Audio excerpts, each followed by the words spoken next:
बिस्मिल्लाहिर्रहमानिर्रहीम। Guys, welcome to learning career channel. आज का जो हमारा टॉपिक है वो है हार्ट रिसेप्टर्स को हमने देखना है। उसमें जो कीमो रिसेप्टर्स होते हैं, बैरो रिसेप्टर्स होते हैं हमारे। उसके बाद हमने एक बहुत इंपॉर्टेंट पॉइंट है जिसे हम कुशिंग ट्रायड या कुशिंग रिफ्लेक्स कहते हैं। ठीक है, इसको देखना है कि इसमें क्या क्या चीज़ें इन्वॉल्व होती हैं। ठीक है, उससे पहले मैं आपको दो आपने चीज़ें अक्सर देखी होंगी, ANP एंड BNP। अब इनका क्या मतलब होता है? ANP बेसिकली हमारे पास एट्रियल नाइट्री यूरेटिक पेप्टाइड होते हैं। एट्रियल नाइट्रिक यूरेटिक पेप्टाइड होते हैं। और BNP हमारे पास क्या होते हैं? बी टाइप होती है उनकी। ठीक है, जिसको हम ब्रेन नाइट्री यूरेटिक पेप्टाइड कहते हैं। ठीक है, पेप्टाइड। ठीक है, इसको क्या है? Brain natriuretic peptide. ठीक है, फर्स्ट ऑफ ऑल आपको इनकी करेक्ट प्रोनाउंसिएशन पता होनी चाहिए। आफ्टर दैट इनका फंक्शन पता होना चाहिए कि क्या फंक्शन है इनका बॉडी में। ठीक है, मतलब हमारे हार्ट में क्या फंक्शन है ANP and BNP। ANP atrial natriuretic peptides हैं बेसिकली। तो ये कहाँ से रिलीज़ होते हैं? आर्ट्रिया से रिलीज़ होते हैं। अब आर्ट्रियल मायोसाइट से बेसिकली ये रिलीज़ होते हैं। सेल होते हैं मायोसाइट्स, वहाँ पे पड़े होते हैं, वो इनको रिलीज़ करते हैं। अब रिलीज़ क्यों करते हैं ये हमें पता होना चाहिए कि भाई ANP क्यों रिलीज़ होते हैं। ठीक है, तो जब हमारे पास ब्लड का वॉल्यूम इंक्रीज़ होगा ना, इंक्रीज़ ब्लड वॉल्यूम होगा, देन ये रिलीज़ होते हैं। ब्लड वॉल्यूम जब इंक्रीज़ होगा तो एट्रियल प्रेशर इंक्रीज़ हो जाएगा। ठीक है, तो blood volume and atrial pressure increase हो जाएगा। ठीक है, जिसकी वजह से ये रिलीज़ होती हैं। फिर इनका फंक्शन क्या है जनाब, ये हमें पता होना चाहिए। फंक्शन ये होता है कि ये एक्ट करते हैं वाया CGMP, मतलब साइक्लिन ग्वानिनो मोनोफॉस्फेट को जो एक्टिवेट करते हैं। वो क्या करती है? वो हमारी बॉडी में जाके वेजो डायलेशन करती है। वेजो जब डायलेट होती हैं तो उसके बाद हमारे पास सोडियम रीअब्जॉर्प्शन कम हो जाती है। ठीक है, कलेक्टिंग डक्ट में। ठीक है, तो जिसकी वजह से हमारे जो एफिरेंट रीनल आर्ट्रियोल्स हैं वो डायलेट हो जाते हैं। और सेकंड उनके अपोजिट कौन सी हैं? इफिरेंट आर्ट्रियोल्स, वो कंट्रैक्ट हो जाती हैं, जो कि हमारे पास प्रमोट करती हैं डायूरेसिस को। ये इनका फंक्शन है बेसिकली। ठीक है, अब ये क्या करेंगी? एक्ट करेंगी वाया CGMP। अब इसने क्या करना है? हमारे पास वेजो डायलेशन करवानी है, वेजो डायलेशन करवानी है, vasodilation and decrease sodium reabsorption करवा देगी। ठीक है, जब ये डिक्रीज सोडियम रीअब्जॉर्प्शन करवा देगी, कहाँ पे? At renal collecting duct. ठीक है, कलेक्टिंग डक्ट, ये आपको इसका क्लियर होना चाहिए। आफ्टर दैट क्या होगा? डायलेट कौन सी चीज़ होगी? जो एफिरेंट आर्ट्रियोल्स हैं वो डायलेट होंगे। डायलेट क्या होंगे? एफिरेंट आर्ट्रियल जो आ रहे हैं बोमेन कैप्सूल की तरफ।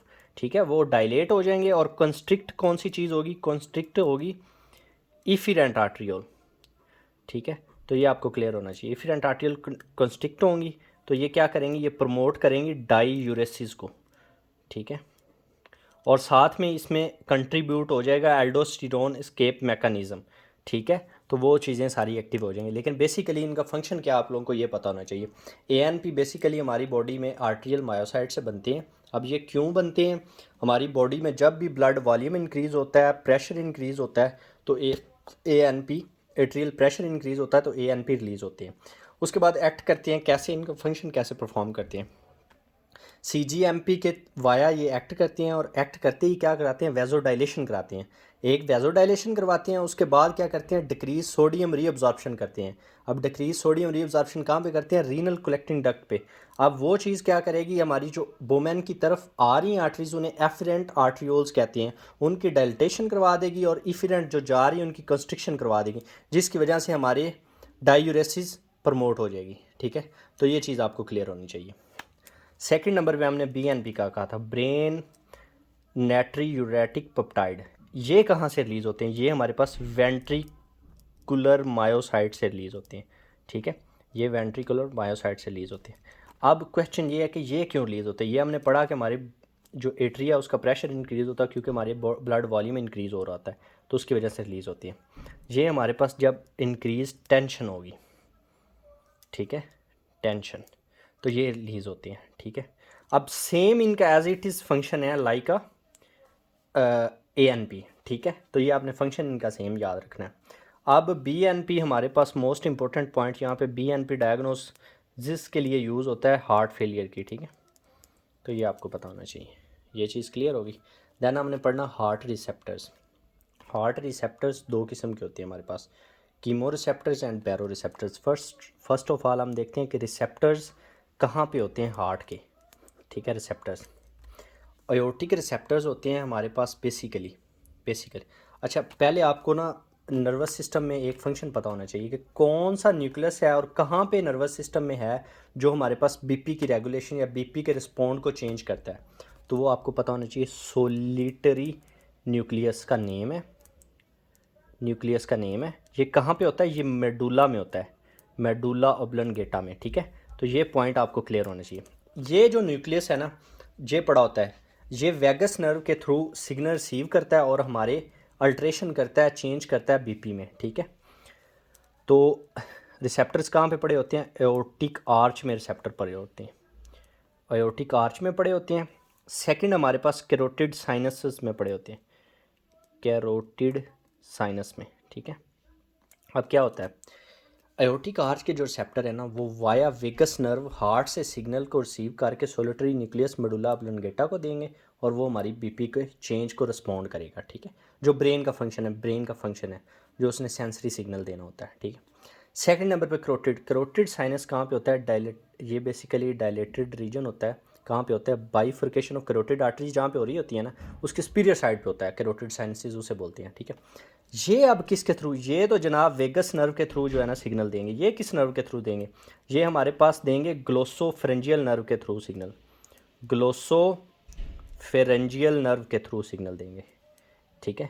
तो ग्लोसोफेरेंजियल नर्व के सिग्नल किसको देंगे, एक चीज़ को, solitary nucleus of medulla oblongata, ठीक है। तो ये आपने याद रखना है रिसेप्टर्स का ये। अब हमारे पास दो किस्म के रिसेप्टर्स होते हैं। फर्स्ट हम कीमो रिसेप्टर्स को देख लेते हैं और सेकेंड हमारे पास बैरो रिसेप्टर्स होते हैं, कीमो रिसेप्टर्स, ठीक है। कीमो रिसेप्टर्स आप बेसिकली ना दो जगह पे होते हैं, ठीक है।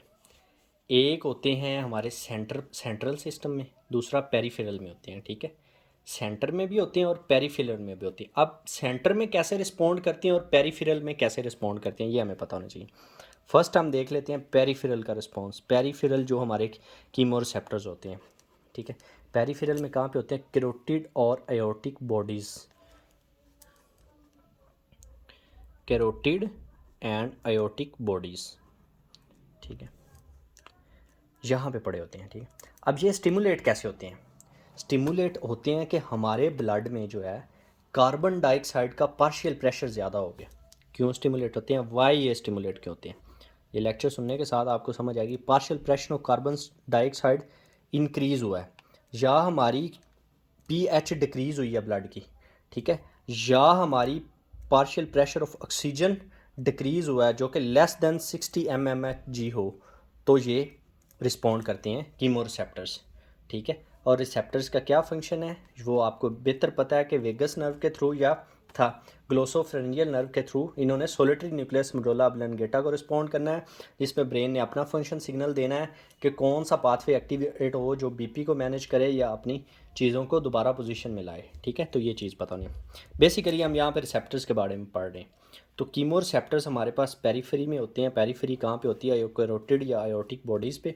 अब रिस्पॉन्स ये क्यों करते हैं, जब हमारी partial pressure of carbon dioxide ज़्यादा होता है ब्लड में, पीएच कम होती है और पार्शियल प्रेशर ऑफ ऑक्सीजन कम होता है, ठीक है। तो ये आपको पता नहीं, और पार्शियल प्रेशर ऑफ ऑक्सीजन कम कितना हो, लेस देन 60 mmHg हो, ठीक है। तो ये आपको पता होना चाहिए, नंबर वन। नंबर टू पे हमारे पास सेंट्रल आते हैं, ठीक है। टू किस्म के होते हैं ना कीमो रिसेप्टर, पेरिफेरल और सेंट्रल। पेरिफेरल का रिस्पॉन्ड पता लग गया कैसे होता है, और सेंट्रल क्या होता है। ये भी हम central mean central nervous system में हो गए, पेरिफेरल मीन मतलब ये हमारी बॉडी के नीचे वाले हिस्से में होंगे, ठीक है।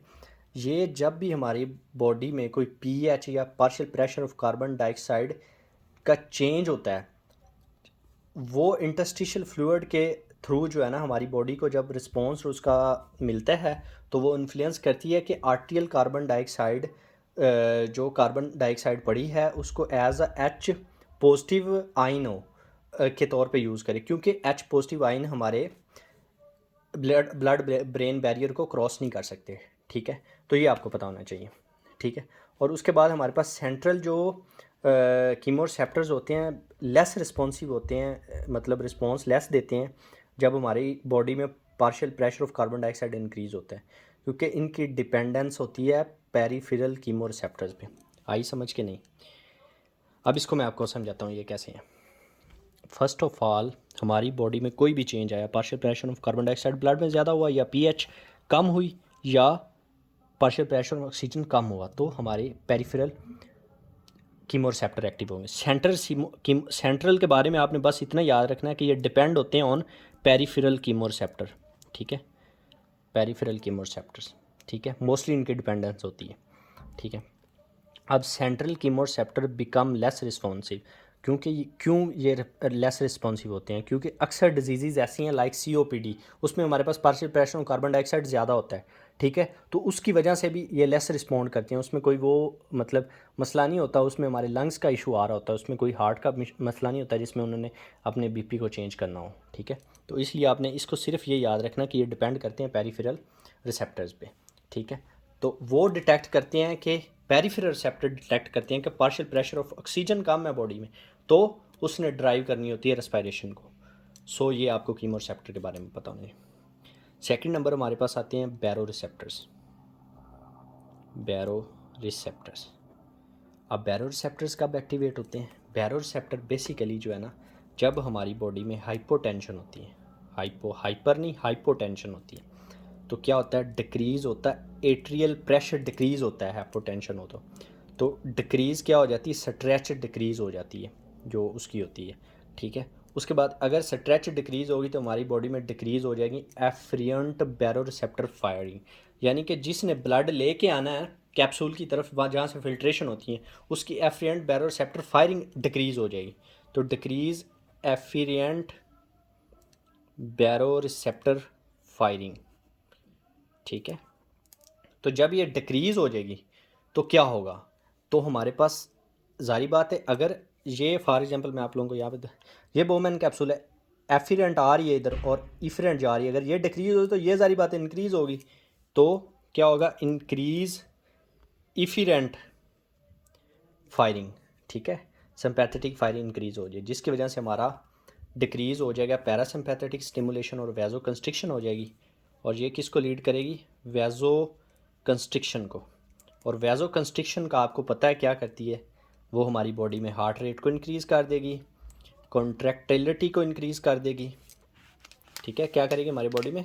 कॉन्ट्रैक्टिलिटी को इंक्रीज़ कर देगी, हार्ट रेट को इंक्रीज़ कर देगी, और क्या उसका फंक्शन होगा भाईजान? आपको पता होना चाहिए, इंक्रीज़ कर देगी बीपी को। मेन ये वैज़ो कंस्ट्रिक्शन जब होती है, बीपी आपने रास मैकेनिज़्म पढ़ा होगा, ठीक है। तो ये चीज़ है, ये आपको पता होना चाहिए।